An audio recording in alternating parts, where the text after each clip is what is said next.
Taste the Daily. ఎప్పటికి ఏం జరిగినా ఎవరికి ఏదైనా ప్రాబ్లం వచ్చినా మేము ఉన్నాము అనే విషయం పదే పదే వాళ్ళు చెప్తుంటారు. ఎందుకంటే అది వాళ్ళ నాన్నగారు నేర్పించిన స్వభావం అది. ఎందుకంటే నేను చూసా ఎప్పుడుకైనా. అండ్ అలాగే ఒక తండ్రిలాగా నిలబడి మొన్న గణేష్కి పెళ్లి చేశాడు. నిజంగా నేను చాలా ఆనందపడ్డా. ఎందుకంటే నిజంగానే రామ్మోహన్ అన్న ఉండుంటే చాలా ఆనందపడేవారు. సో ఆ తండ్రి స్థానంలో తను ఉండి అలా మ్యారేజ్ చేసి అంతమందిని మేనేజ్ చేయడం అనేది మామూలు విషయం కాదు. ఈ కుటుంబం మీద ఉన్న ప్రేమతోటి మరి మన జగన్మోహన్ రెడ్డి గారు వచ్చి ఆ వధువుల్ని ఆస్వాదించి ఇక్కడి నుంచి వెళ్ళటం జరిగింది. ఆ తర్వాత అన్న ఇలా ఉంది మీరు రావాలి అనగానే తప్పకుండా వస్తా. ఎందుకంటే ఈ గడ్డ మీద పుట్టి పెరిగి వెళ్ళి ఇంతటి వాడిని అయ్యానంటే ఆ ఆశీర్వాదం మీరిచ్చింది. మీ అభిమానంతో ఈ రోజున ఈ వేదిక మీద నేను ఉండటం. నాయకుడైనా కథానాయకుడైనా మీరు డిసైడ్ చేస్తేనే అతను గొప్పోడు అవుతాడు. చాలామంది చెప్తారు మేము బటన్ వేస్తే ఎక్కడికో కొట్టుకుపోతారని. మీరు బటన్ కాదు వేసేది. ఎలక్షన్ రోజున ఆ మిషన్లు ఉంటాయి కదా, బటన్ వేసేది వీళ్ళు. ఇక్కడికి వచ్చిన ప్రజలు వీళ్ళు డిసైడ్ చేస్తారు ఎవరు సీఎం అనేది. ఎందుకంటే మంచి పని చేసే వాళ్ళకి తప్పకుండా ప్రజలు ఆదరిస్తారు, అభిమానిస్తారు. అందుకోసమే 150 సీట్లు వచ్చినాయి అంటే ఇది మామూలు విషయం కాదు. ఎందుకు 175 అని చెప్పేసి ప్రతి మీటింగ్లో సీఎం గారు చెప్తుంటారు. Why not 175? ఎస్, 151 ఇచ్చారు కాబట్టి 175 ఎందుకు ఈ ప్రజలు నాకు ఇవ్వరు, నేను వీళ్ళ కోసం చాలా చేశా అని చెప్పి ఈ రోజున వారు ప్రతి మీటింగ్లో చెప్పడం జరుగుతుంది. అలాగే ప్రతి వ్యక్తి పల్లెకి మోసే ప్రతి వ్యక్తికి ఒకరోజు పల్లకిలో కూర్చోవాలని కోరిక ఉంటుంది. మరి ఆ పల్లకిలో కూర్చోబెట్టడానికి నేనున్నాను అని చెప్పి ఈ వేదిక మీద ఇంతమంది ఉన్నారంటే వీళ్ళందరూ ఒకప్పుడు పల్లకిని మోసిన వాళ్ళే ఈరోజు పల్లకిలో కూర్చొని ఎంతో హ్యాపీగా ఉన్నారు. మరి ఎస్సీ, బీసీ, ఎస్టీ మైనారిటీలకి నేనున్నాను. కులం చూడం, ప్రాంతం చూడం, మీ ప్రేమను చూస్తాం, మీ అభిమానం చూస్తాం. నేనున్నాను, నేను విన్నాను.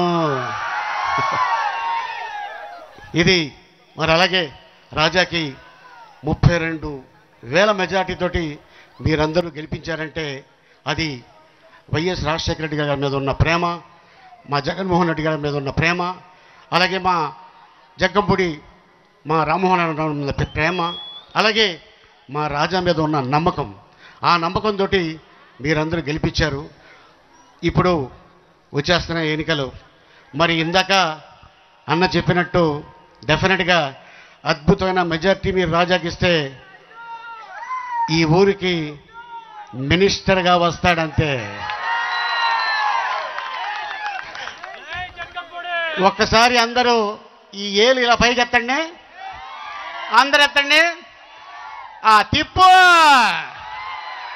అది ఈ అవకాశం కల్పించిన మీ అందరికీ మరొకసారి ధన్యవాదాలు తెలుపుకుంటూ సెలవు తీసుకుంటాం. ఇంకా చాలామంది పెద్దలు ఉన్నారు మాట్లాడడానికి. 1999లో నేను రాజకీయాల్లో అడుగుపెట్టాను. మా పెద్దాయన డాక్టర్ డి రామానాయుడు గారి కోసం. ఎందుకంటే నేను చైల్డ్ ఆర్టిస్ట్ తర్వాత నేను మళ్ళీ ఒక వయసు వచ్చిన తర్వాత నాకు అద్భుతమైన అవకాశం ఇచ్చి ప్రేమ ఖైదీ అనే సినిమాతోటి మళ్ళీ నా కెరీర్ స్టార్ట్ అయింది చైల్డ్ ఆర్టిస్ట్ తర్వాత.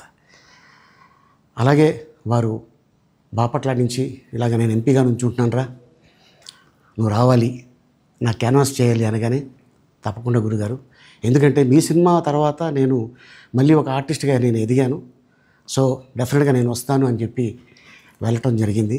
అప్పుడు టీడీపీ హయాంలో దాదాపు ఒకే పార్టీలో 20 సంవత్సరాలు నేను ఉన్నాను. తర్వాత మళ్ళీ ఇటు రావడం జరిగింది. నాకు అన్నం పెట్టింది ఫస్ట్ నా తెలుగు ఇండస్ట్రీ, నా తెలుగు ప్రజలు, ప్రేక్షక దేవుళ్ళు, నా నిర్మాతలు, నా డైరెక్టర్సు, నా హీరోలు. ఈ రోజున ఈ రేంజ్లో నేను ఎదిగాను. 45 సంవత్సరాలు ఇండస్ట్రీలో ఉన్నాను. దాదాపు 1200 సినిమాలు పైచిలుకు యాక్ట్ చేయడం జరిగింది. 6 భాషల్లో యాక్ట్ చేయడం జరిగింది. ఓకే, నేను దయాగుణం ఉంది, భగవంతుడు ఇచ్చాడు కాబట్టి నాకు రాజకీయం తోడైతే కొద్దిగా 10 మందికి నేను సహాయపడగలను అనే ఉద్దేశంతో రాజకీయాల్లోకి వచ్చాను తప్ప రాజకీయాలు చేయాలని రాజకీయాల్లోకి రాలేదు. ఇండస్ట్రీ నాకు ఇంత మంచి లైఫ్ ఇచ్చింది, నేనేం చేస్తే బాగుంటుంది అని నలుగురిని చూసి నేను ఒక ట్రస్ట్ పెట్టుకున్నాను మా నాన్నగారి పేరున. దాదాపు 16 సంవత్సరాలు అవుతుంది నేను ట్రస్ట్ పెట్టుకొని. ఏ రోజు కూడా ఈవెన్ దో కోవిడ్లో కూడా ప్రతి నెల వాళ్ళకి 1000 రూపాయలు నేను సాయం చేసేవాడిని. కోవిడ్లో కూడా ఆపకుండా అలా కంటిన్యూగా సాయం చేస్తూనే ఉన్నాను. చాలామందిని నా కుటుంబంలో అవ్వచ్చు, బయట వాళ్ళు అవ్వచ్చు, చుట్టాల్లో అవ్వచ్చు, చాలామందికి చదివించాను నేను. అండ్ అలాగే మా తల్లిదండ్రులు నాకు ఇచ్చిన ఒక గుణం అది అందరితో పంచుకోవాలని చెప్పి ఉద్దేశంతో నేను ట్రస్ట్ కూడా పెట్టుకున్నాను. నా ఇన్కంలో దాదాపు 20% నేను ట్రస్ట్కి ఇవ్వటం జరుగుతుంది. గతంలో కూడా చెప్పా, ఫారిన్ కంట్రీస్లో ఏదైనా ఈవెంట్స్ చేస్తే దాంట్లో నుంచి 60% ట్రస్ట్కి వెళ్ళి 40% నేను తీసుకునేవాడిని. సో ఇట్లాగా చాలా సేవలు చేసి ఉన్నాను కాబట్టి ఈ మాట కూడా నేను మీకు చెప్పుకుంటున్నాను. అండ్ అలాగే నేను వ్యక్తిగతంగా ఎవరి మీద ఏ పార్టీలో ఉన్నా కూడా నేను నా పార్టీ గురించి నేను పొగుడుతాను, అక్కడ ఉన్న వ్యక్తి ఎమ్మెల్యే క్యాండిడేట్ గురించి నేను పొగుడుతాను, నా నాయకుడిని నేను పొగుడుతాను తప్ప ఎప్పుడు ఎవరిని కూడా ఒక మాట అంటాం కానీ వాళ్ళ లైఫ్ గురించి కానీ వాళ్ళ పర్సనల్ లైఫ్ గురించి కానీ ఎప్పుడు కూడా ఏ వేదిక మీద కూడా మీరు వెతికినా కూడా దొరకదు. అండ్ అలాగే సో నేను ఈ రోజున మీ ముందుకి రావడానికి కారణం ఏంటంటే నేను ఏ పార్టీ మనిషిని కాదు, ఏ పార్టీ సపోర్టర్ని కాదు. ఐఎమ్ జస్ట్ కామన్ మ్యాన్గానే ఉండి ఇక నా సినిమాలు నా షూటింగ్లు నేను చేసుకుందామని చెప్పేసి అనుకుంటున్నాను. That's it. ఈ మాట చెప్పడానికే నేను మీ ముందుకు వచ్చాను. సో నేను ప్రతి 5 సంవత్సరాలకు ఒకసారి ఎలక్షన్లో మీరు వెళ్ళి ఎలా ఓటేస్తారో నేను కూడా ఒక కామన్ మ్యాన్గా వెళ్ళి ఓటేసి వస్తాను. సో రాజకీయాలకి స్వస్తి, good bye, thank you.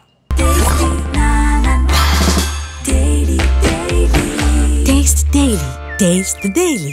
Hi, this is Radhakrishna Kumar. Please subscribe to India Glitz Telugu. Hi, this is Varsha Bollama. Please subscribe to India Glitz Telugu. Hi, this is Banda Ganesh. Please subscribe India Glitz Telugu. చూస్తూనే ఉండండి India glitz Telugu. నేను పృథ్వీరాజ్ అండి. మీ అందరికీ 30 years industry అని తెలుసు. Please subscribe India glitz Telugu.